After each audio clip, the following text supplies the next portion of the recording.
Hello and welcome friends.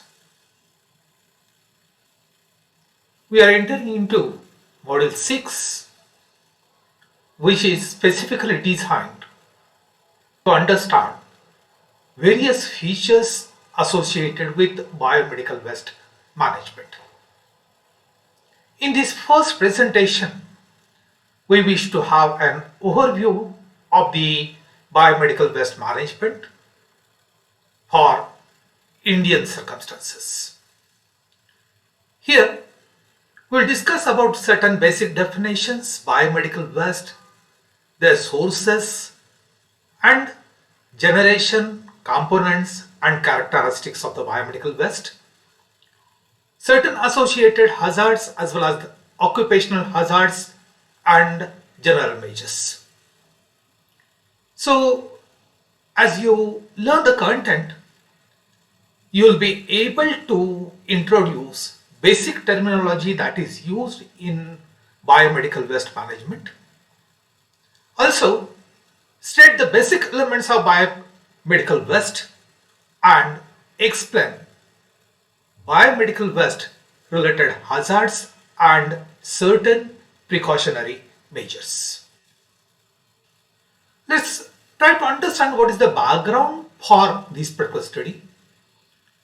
In 1998, in July 1998, first biomedical waste related rule was informed by Ministry of Environment and Forest of Government of India.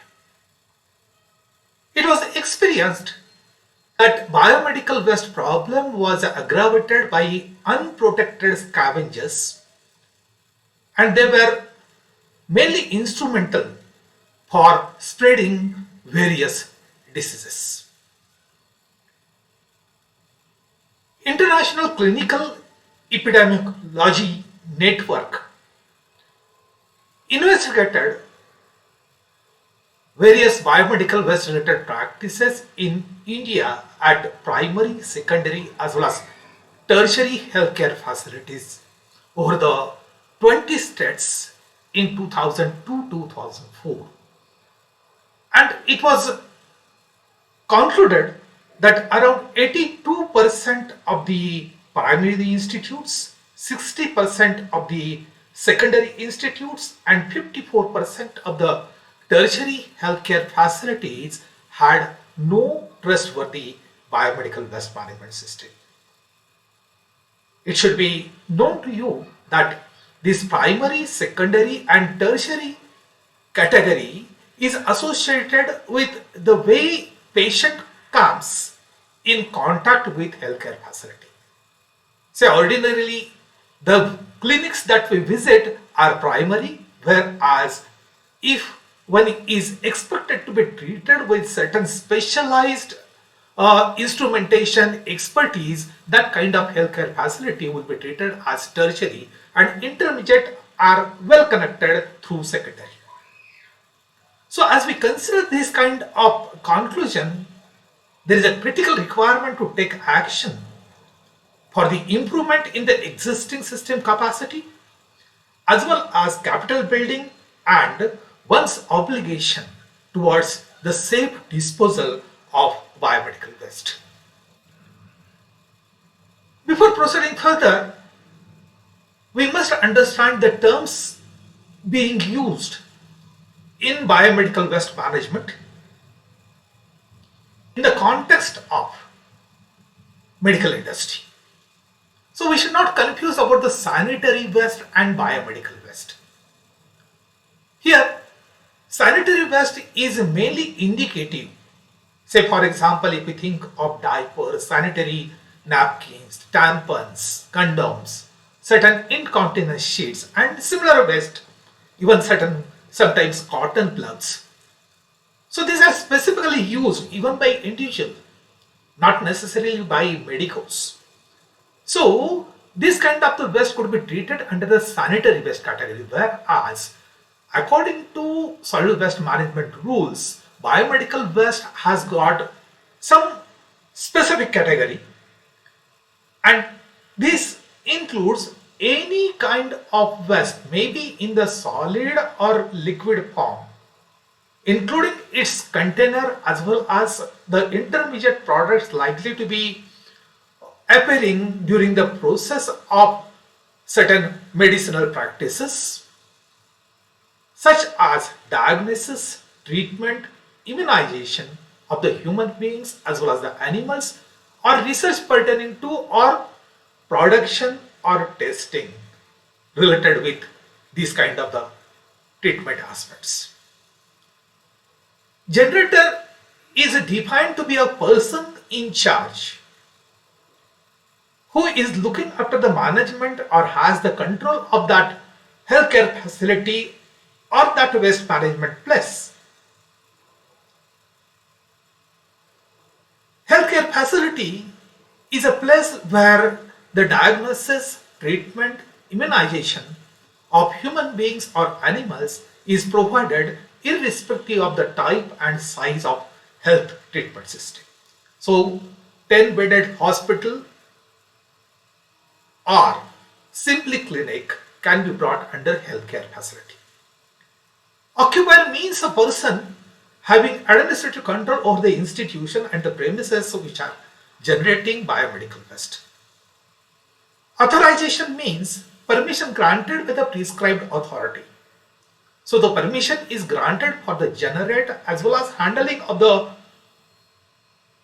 biomedical waste by Pollution Control Board, and hence it is said to be prescribed authority. Certain healthcare facility or any such generator will be handing over the waste for the subsequent treatment. And such facilities are brought under common biomedical waste treatment facility. So this is meant for collection, reception, storage, transport, treatment, disposal of any form of biomedical waste. So these provisions are made in the Rule 3 of Biomedical Waste Management Rules 2016. We'll be discussing about the categories of the biomedical waste in detail in our subsequent presentation. But as we are trying to have certain overview here, you must understand this hospital waste could be producing waste in two forms. One is biomedical waste and which is general waste. So general waste is equivalent to our municipal solid waste. Whatever the discussion that we had till module 5 is valid for the general discussion. So here we wish to have that wet waste, dry waste, and another specialized waste like construction and demolition waste and such things. Whereas now we are thinking of this particular biomedical waste, we wish to have this managed in very certain and well disciplined manner. So there could be specific containers which are color coded like yellow, red, white, blue. These yellow coded containers are meant for human or animal anatomical waste, soil waste, certain expired or discarded medicines, chemical waste, discarded linen, mattresses contaminated with blood and variety of the body fluids, certain microbiology, biotechnology and other clinical laboratory waste, whereas red containers are meant for contaminated plastic waste, white are meant for waste sharps, maybe scalpel, needles, scissors, even glass and even the metals. Blue are meant for metallic body implant and the glassware which are chemically disinfected. We'll have more discussion for each of these particular categories in our subsequent presentation.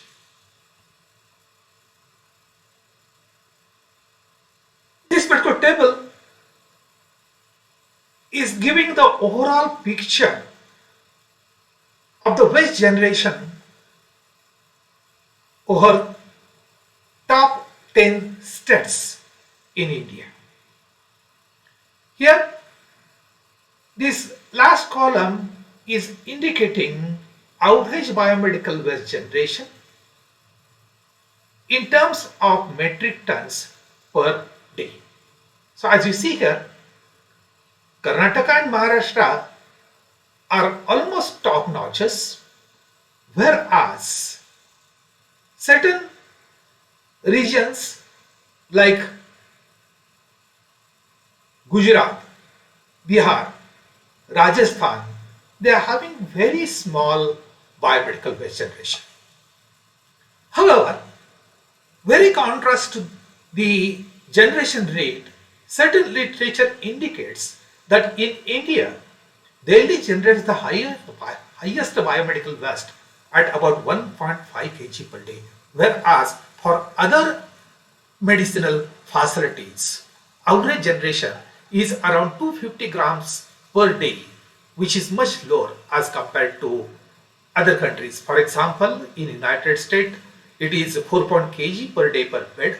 In Netherlands, it is 2.7 kg per day per bed. In Latin America, it is 2.63 to 3.8 kg per day per bed. Biomedical waste originates from various sources. Here, in earlier slide, we discussed about the primary source. So here, that could be hospitals, clinics, nursing homes, certain dispensaries, blood banks, or that could be veterinary. Whereas there could be certain other sources like educational institutes, research centers, household industries. So here you have variety of the sources as listed down here, but these are not just limited. Here it is extended further, and in addition to all the sources that have been listed here, one can think of some other source. Say for example, if we think of say ambulance, so that is meant for the transportation, but that itself could be the source. Even certain auto rickshaw used to transport some medicinal tools or otherwise patient can also be a source for biomedical waste. So here one must not go by simply word, but one must apply the logic in order to define the source of generation of biomedical waste. Here we can think of various components of the biomedical waste. There are variety of the components like human anatomical waste, animal waste, microbiology and biotechnology waste, certain sharps, medicines and drugs, soil waste, solid waste, liquid waste, incineration ash, chemical waste. So here as we consider each of these, their percentage can be considered here. This is the highest percentage which is associated with the animal waste. 1/3 of that is around human and anatomical waste, and the rest of the percentage are shown for the category of the waste. Though certain wastes are small, in fact these are the categories. Say for example, if we think of microbiology, biotechnology waste, if we think of medicinal or cytotoxic drugs, so their percentage is very small, say 2 to 4%, but these are the waste which need much of the attention while managing the waste through various strategic flows. We can consider the characteristics of the biomedical waste in different ways. Say for example, the waste is infectious or potentially infectious, so it is hazardous to health as well as the environment. So their contribution is around 15 to 35%. Whereas certain waste could be considered as healthcare associated infections. So these kind of the waste are treated as nosocomial. We can also attach certain engineering properties to the waste. So the bulk density is around 100 to 200 kg per cubic meter. So it is even small as compared to municipal solid waste. Moisture content is almost similar, 25 to 30%. The combustible matter is 60 to 90%, and hence it is a better option to go for combustion. However, it is not made for the energy production because the heating value is very small. The energy value related with that is very small, 2000 to 3000 kilocalorie per kg, and it is not feasible to run the plants by using such kind of waste for waste to energy concepts. There are certain shafts. So, according to the certain studies published, as I have given the reference here, the injuries are approximately 1 per 29,000 man hours.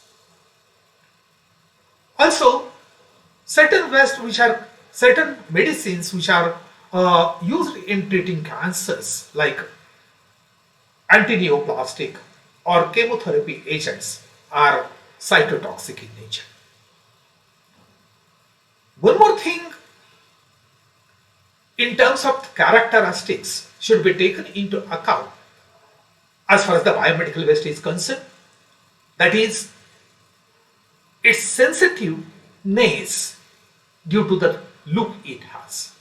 So one is expected to handle the human body parts, blood, stool, certain stain, cotton, and many such things, and hence publicly such biomedical waste is quite sensitive in nature. We also must understand the responsibility of the healthcare establishments, because these kind of characteristics are harmful to the human being as well as anyone who is coming in contact with that kind of the waste. So it is necessary to design a program to collect the generation data area wise as well as the category wise. This will help to define various policies. One may not be having enough expertise associated with each of the components of biomedical waste. Say for example, if we think of the liquid waste, so being medico, one may not be having the expertise for the treatment aspects of liquid waste. So here certain environmental chemist or environmental engineer may play a requisite role, and hence involvement of the expert team is very much important. Also, each of the healthcare establishment must provide suitably enclosed, well-lighted, dry, clean and disinfected infrastructure. All such elements associated with the infrastructure should be having only authorized entries. As well, each of the healthcare establishment must observe best practices in line with the various legal provisions. Any person who is associated with medical industry is exposed to various hazards. So that could be configured into physical, chemical, biology, as well as even stress related hazards.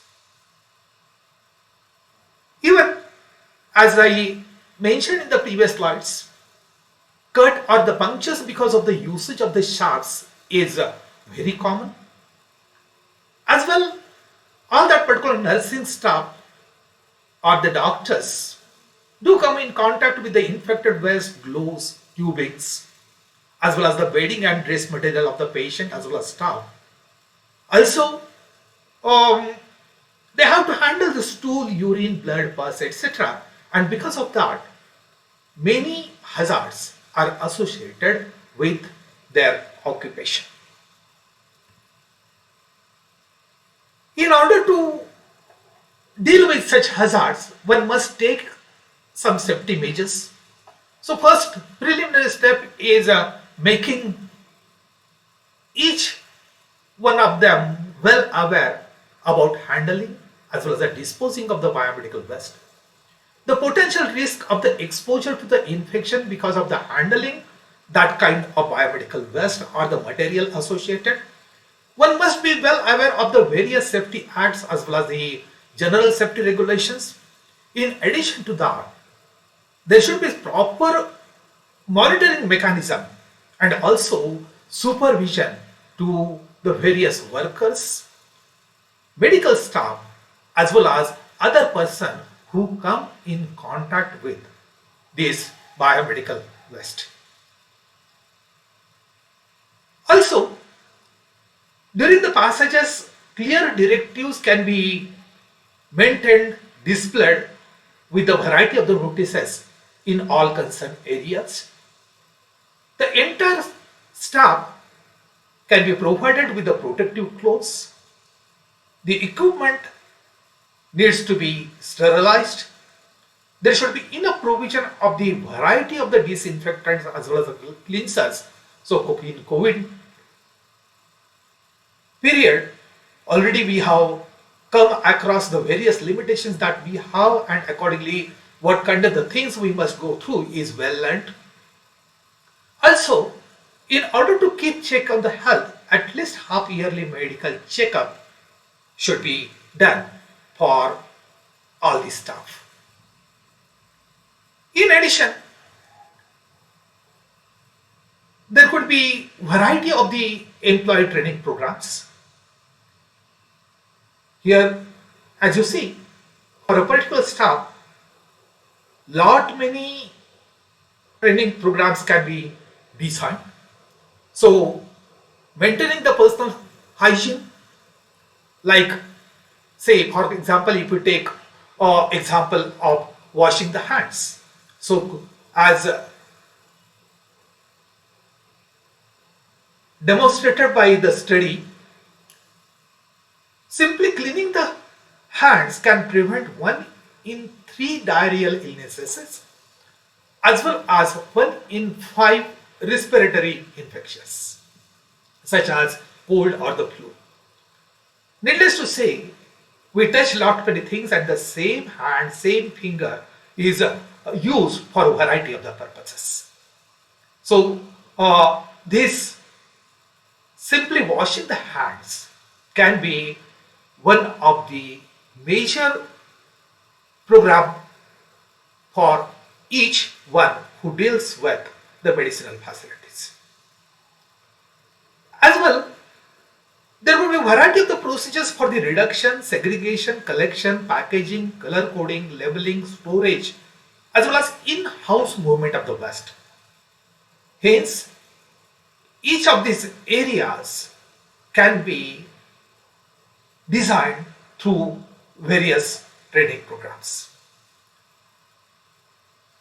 There could be various methods for the prevention of the transmission of the infections, and hence that too can be also designed through such training programs. Hazardous materials to handle. In addition to this, the major thing is procedures that are required to follow in the event of an accident.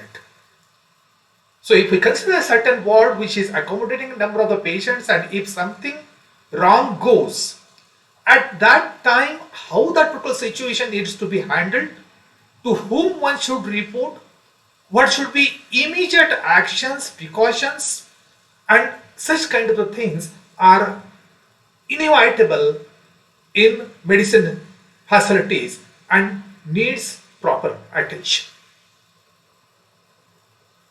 Also, some safety measures can be designed for the other staff, say for example displaying the illustrated notices of the do's and don'ts in the local languages. English could be well understood by learned people, but some common beings may not be able to understand and take into account the exact meaning of the notices, hence the local language is preferable. Issuance of the protective wears, provision of the disinfectant, cleansers, provision of the wash areas for themselves, provision of the wash area for the implements, and regular medical checkup are some of the additional measures for other stuff. So thanks for your attention. I hope the concepts that we try to discuss in terms of overview of the biomedical waste management are clear to you. So as we move ahead, we'll have in-depth discussion of biomedical waste management. So bye till then, I wish you very happy learning. Thank you.